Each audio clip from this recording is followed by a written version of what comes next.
Good morning. Hi everybody. This is episode 2 of A Day in the Life. My name's Damian, and today I am interviewing David Prince.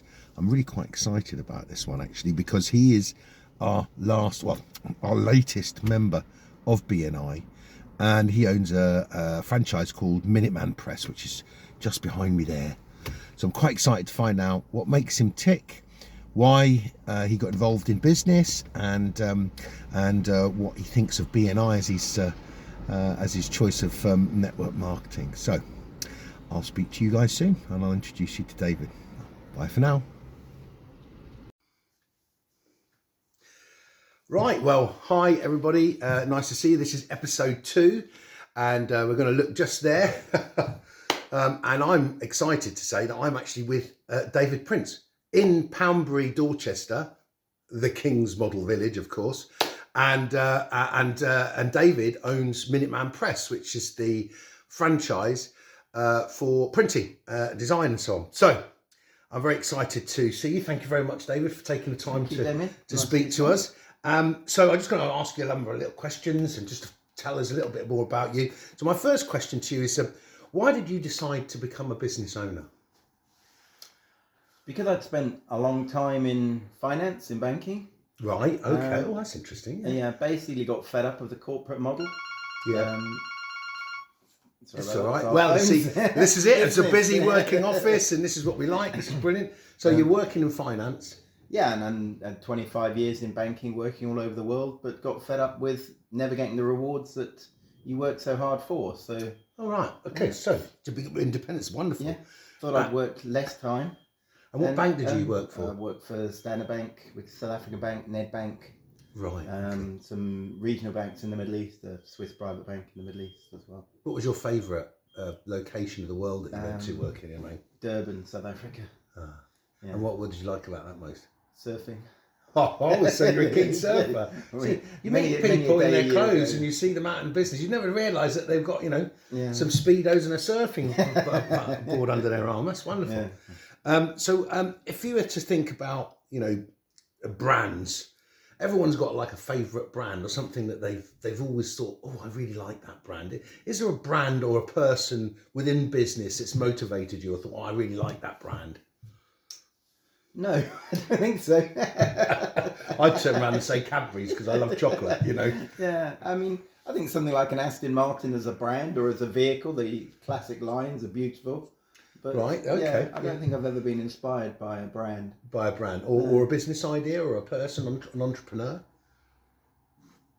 No, not really. No, even when you read about them, the guys that are really successful tend to be a bit mad. Well, I don't know. Steve Jobs and people like that. Yeah, of course. Yeah. So, do you prefer tea or coffee? Depends what time of day it is, I think. All right, okay. So, morning now, you're a coffee man. Yeah, but tea for most of the tea rest of the day. Most of the day. All right, okay. And how do you take your tea? Just white. Are you a dip the bag in or a proper teapot? Yeah, just dip the bag in, but not builder's tea. It's kind of middle of the earth. Right. Yeah. Okay. Wonderful. And have you got any dependents in your life? Yes. My wife. I'm not sure if she's a dependent because she works in the business. Yeah. We've got 2 boys. We've got a 16-year-old and a 14-year-old, both at Thomas Hardy. Right. Okay. Yeah. Lovely age. Yeah. My son's got through all that now, but are they studious and good that way? Or one is very studious and good that way, and the other one is less so. So yes, one's a sportsman one. Loves his bikes. I see. When you started doing Minuteman and you bought the franchise, of course, I know that you were a printer before. You were doing that within Dorchester. What was your mission when you started out? I mean, you've gone from banking to travelling the world to, a local village, well, not village, town. Sorry, excuse me, it's my Londoner in me. Apologies to all those that live in Dorchester. Well, we owned the post office in Dorchester. So originally we bought Sprint, which was the print business, into the post office as what we thought was a business that would work together well with the post office. But we really enjoy the printing side of things and wanted to grow that. So Minuteman Press is giving us that opportunity with the support that you get through a franchise. Okay. It's much harder to do on your own. And sprint wasn't sort of like, that wasn't the right mix for you at the time then? In the post office, it wasn't the right mix because obviously to grow a business, you need decent sized clients, and we were seen as a copy shop. So which we were much more than that. Yeah. So. And there was someone that you took the sprint business off, wasn't there? Yes. Yes, it was in the high street. She's now in America.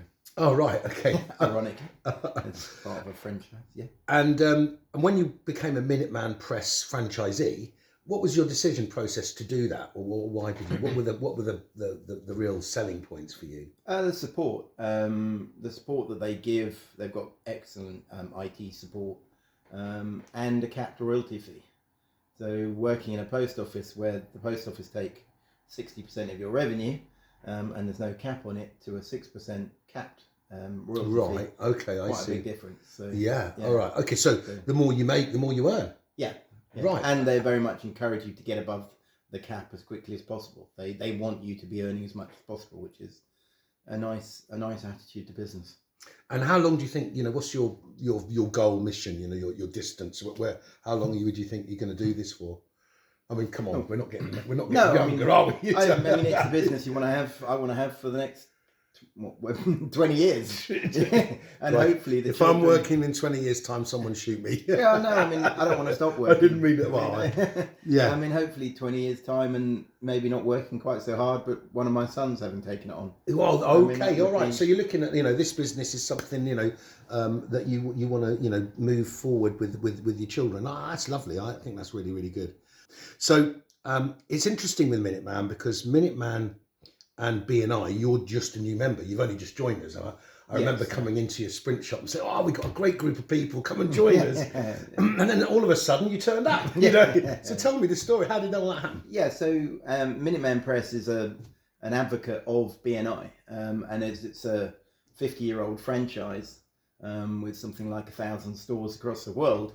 You kind of think they must know what they're talking about. So they see BNI as a very, very good way to grow your business. You commit to it and it helps you grow your business. So taking on the franchise, that was one of the first things I've signed up to with BNI, to accept that you've joined a franchise and they know what they're talking about. So I mean, that's quite a big investment, isn't it, for a franchisee to buy you a space? To buy they don't buy the space. You have to pay for it yourself. Oh, do you? Oh, right. Yeah. Okay. Oh, right. Yeah. Apologies. But very much. As I say, it's a 50-year-old. It's the oldest and largest print franchise in the world. Yeah. And they are integral. I believe they're integral members of BNI. Right. But because of their promotion to their members, and almost every Minuteman in the country, the owners are part of BNI in this country. Okay. So there's 65 to 70 of those. So there's a recognised key marketing spend for them then. Yeah. Brilliant. Oh, well, it's lovely to have you on board, of course. Yeah, thank you. And, now you're a member, and it's just started. What's your first impressions? I mean, this is the time to really nail us. It takes some getting used to. And I think if anyone's listening to this who's not a BNI member, it is different, and the whole concept is different, and you have to get your head around the fact this is work. We're doing this in work. We're not out in a pub at 7 o'clock at night having a chat. Yeah, this is work, and I think that's something that takes some getting used to. That networking, it sounds like it's a business networking. Yeah, and it's done in business hours, and it's part of your marketing budget, and I think that just takes a little bit of getting used to mentally. I mean, what I like about it is that, in what I do, I'm into marketing and digital marketing, but it doesn't take away the fact that digital marketing and print mix. So, if I've got a client and they're doing a promotion, they might want to go to a digital place via a QR code on some printed materials that go in their doors. And, I call that boomerangs. Or they might have packaging that would have some sort of like a boomerang back to, a competition for a voucher or something like that. So it's absolutely vital to find that in one room you've got different experts in different fields. And then when you put them together, you can become quite a powerful team. Yeah, very much so. I think that's very, very important. And again, it's something you only start to learn as you start going along, but that it is about becoming a person that people come to for your network as well. People understand that you know people. That adds value to you, to your business, but also to the people around you. I mean, when I come here and I see all of your gear and the machines and the prep areas and everything, there's nothing really that you cannot do for printing. I mean, I had no idea you did such, until you actually go in and talk to your other members. Within the franchise, they have central facilities as well. So if we can't print it in-house or it's very large where it needs to be different types of printing, they have links to central facilities where we would print it through them. So that's one of the benefits of the franchise. Yeah. And have you been a member of BNI before in a previous life? No. No, so this is your first time, so you're a virgin to it. I'm like me, I'm virgin to it as well. Yeah. So I've only been 6-7 months now. Oh, okay. And although I looked at lots of lots of sort of networking before, I've been quite disappointed, to be honest. And this has been a wonderful group for me. It's been brilliant. And it's just like having a team of salespeople out there for you. Yeah. But they're not like Tim, nice but dim. You don't have to pay them as well. Well, yeah, that there is that too. But you've got professional people that have got their own respect in their own field. Yeah. Who then recommend. It's just so much more powerful. So currently, you don't really know what you've got out of BNI yet. But I do know from the last meetings that there's a good relationship with you and a designer, and you're turning over some referrals. Yeah, I mean, business is slowly coming. It takes a while, and you need to build up trust. So, and I think we do design, but we don't do it in the same way that Angie would do. And it's so important to use designers. People these days think they can do everything themselves. But when it comes to a printer, if you haven't used a designer, there are so many issues. So what are the pitfalls that you normally find when people are trying to do it cheaply on themselves, businesses? Biggest one's colour matching. When particularly businesses that need colour matching, they just go on and think they've picked the right colour. But every printer is different. Digital colours are different to colours that go down on paper. Sizing. So you mean like when they're looking at a logo, colours and brand, and then suddenly, oh, this isn't the colour of our brand? Yeah. We've actually had that recently where we weren't aware that they were colour matching. And they didn't tell us they were colour matching because they'd done it themselves. And then when they had the product, they went, oh, but that doesn't match our colours. And it was like, but you didn't tell us you needed to match your colours. Oh, right. Okay. So we printed the file they gave us, but it didn't match their colours. And so what are the things that you do would sort of set you apart as a Minuteman printer here in Dorset? What are the things that you would say, this is how we approach? Well, I think the whole ethos of Minuteman is not just being a printer. It's being the point of reference for print and marketing for a business. So we're not just... We want to work with a business to understand what they want to achieve, and then whether that is promotional items, whether it's just pure print, whether it's mail shots, and it's working with them around their business to help develop the business. So that's what's fun about it. It's not just getting a flyer to print. It's understanding what somebody wants and what we can do to print. I guess it's the whole end-to-end type of approach to the job. You meet the client, they've got a concept and an idea. How does that idea go from there to the actual finished product? Well, there's a lot of layers to it. I mean, what sort of layers are that you having to deal with? Well, a lot of it is just talking to the client and understanding what they're wanting to achieve and how we can help them do that. And that could be different types of paper. There are just so many different types of paper. There are so many different types of labels, coated or uncoated or laid with texture on them. And people, as a businessman, you don't know that. So if you open up and we can build that relationship, then we can offer all sorts of different things. Yeah, of course. And that's when it's fun, when you're working with someone to help them grow their business, because success is nice to be involved with. And what do you do as a bit of fun outside printing? Or have you got anything that helps you escape from all of these? Surfing, not as much as I'd like to, but a bit of... It's a bit chilly around here. Yeah, a bit of boogie boarding these days. And cycling, and looking after the kids, running around after them. Oh, that's a hobby. That's a relaxation, is it? Well, it just takes up all the time. You want to do your own things anyway. I tell you, I went to Australia with my daughter, go and see my dad, and we were in Manly, and I never surfed before, and I went surfing with my daughter, and I stood up. The first go, I was absolutely shocked that they had one of these really big boards, the big foam boards that they would teach everyone on. But it's very exhilarating. I can imagine doing that on a regular basis. In the summer, beautiful down here, but a bit cold now, I think. Yeah, not the Minuteman wetsuit just flying across Weymouth Bay. Yeah. Yeah. So if you could do something again in your life, in your business life, with the maturity that you have and understanding where you are, and obviously you've got such a wide variety of skills, is there anything that you would say, that's a real crystal moment, I would do differently, or it really taught me something? I would have gone out on my own a lot longer ago. I think we're all self-employed in BNI, so it's slightly different. We've already taken that leap. But going back 20 years, I wish I'd started with something 20 years ago. Yeah. And is that what you want to instill on your boys then?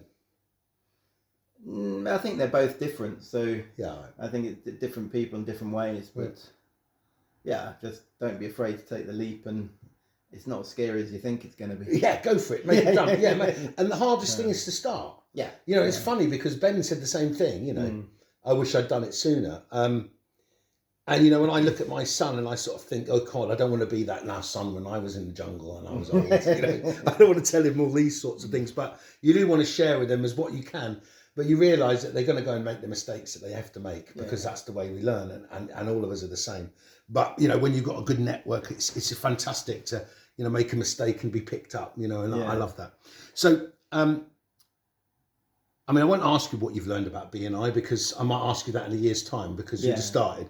But I want to ask, if somebody said to you, what would be my dream referral? Who would I looking for? Would it be, the museum that's doing a big brochure for Tutankhamun's thing, or is it a regular job with a company that's just doing little bits all the time? And what would be your dream referral?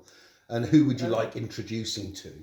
I think it's more the attitude for the people you're working with than it's somebody that wants to work with you, that understands the value you can add in their business. Very true, yeah. And obviously is a reasonable size, but a big single customer is not really the dream referral. You're right. It might make money, but a number of smaller businesses where we're really adding value, and we have those already, but it's entertaining and fun when you're dealing with those people and helping them to grow their business and suggesting different things. So, one of those that was spending £20,000 a year with me would be great. So give us an example of one of these big businesses that you're working with, and explain to me what you do, so the audience can understand a little bit about the types of things that you do. There might be someone listening to this that says, "Oh crikey, I know them. I like that. I'm going to get in touch with David." Sure. Well, one of the interesting, probably one of the most interesting businesses is a company called Nicholson Gin. Now, Nicholson Gin came to us when we were in the post office. They're the oldest gin company in the world. Wow, I know that. And we started. Are they local? No, they're based in London. Oh, but the lady that works for them is here. Right. And they started just doing little bits with us, and we thought she was using us for samples and going somewhere else. So one day we had a conversation with her and said, "What's going on?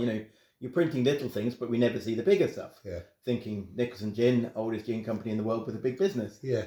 And she opened up to us that this is actually only 4 or 5 people now.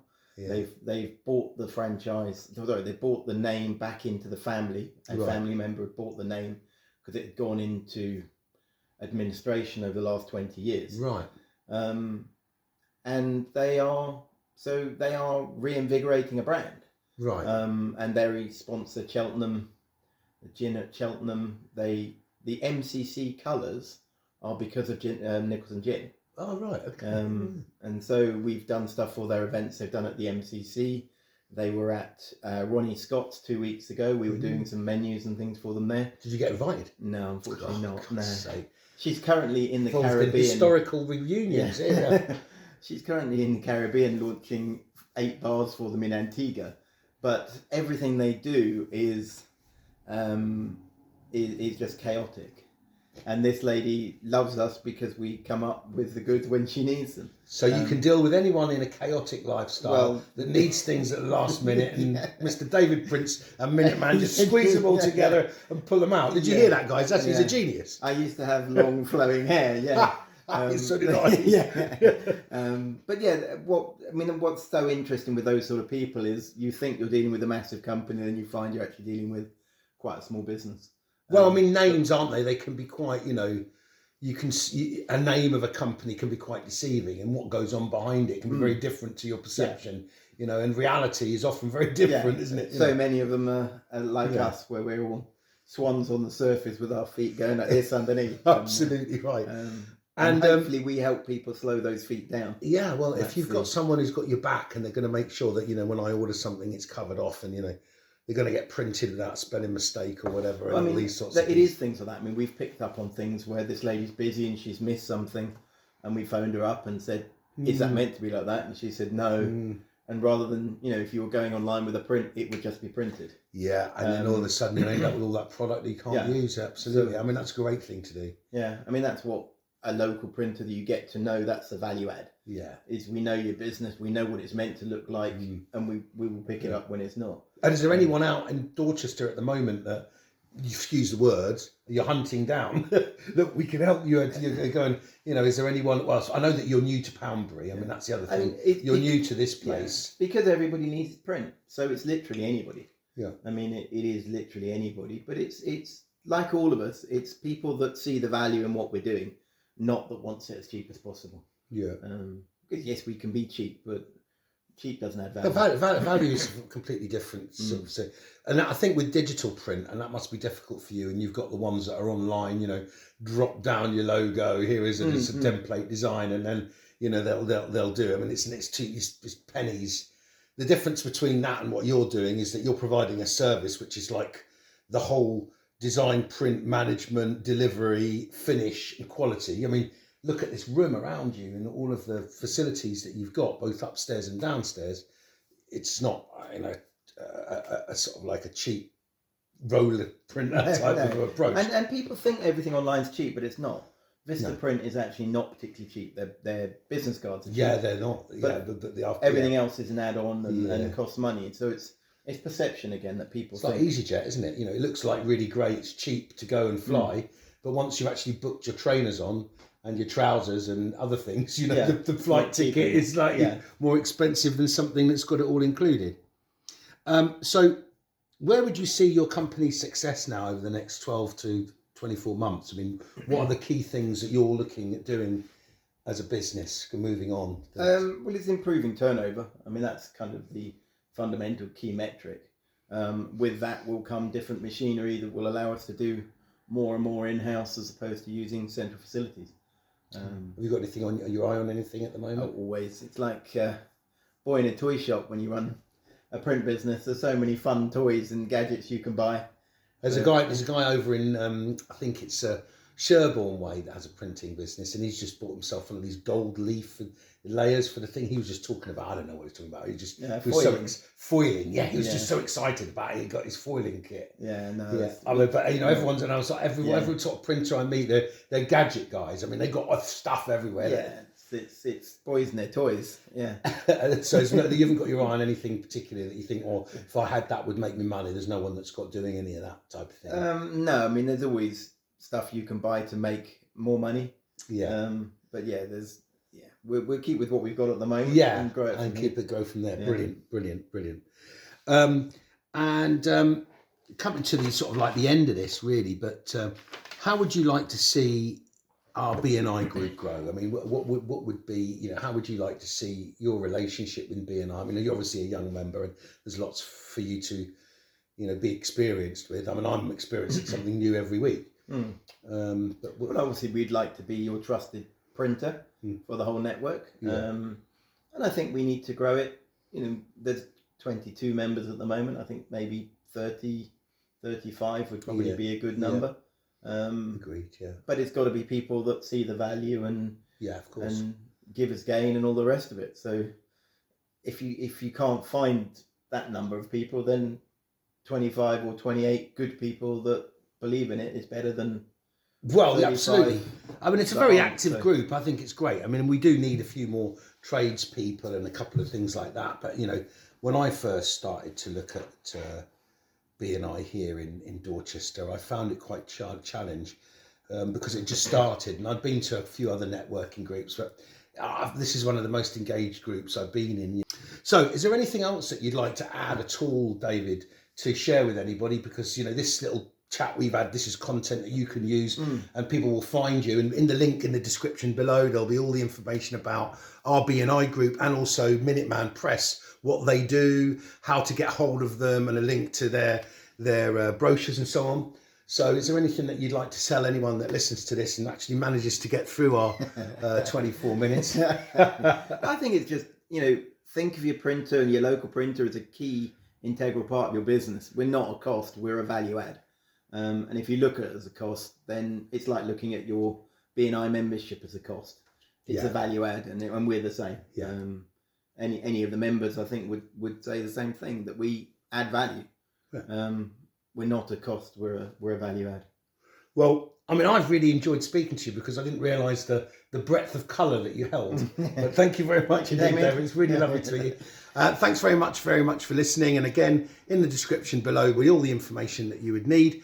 And we hope to see some of you soon. Thank you, David, and Minuteman Press. Brilliant. Thanks, Damian.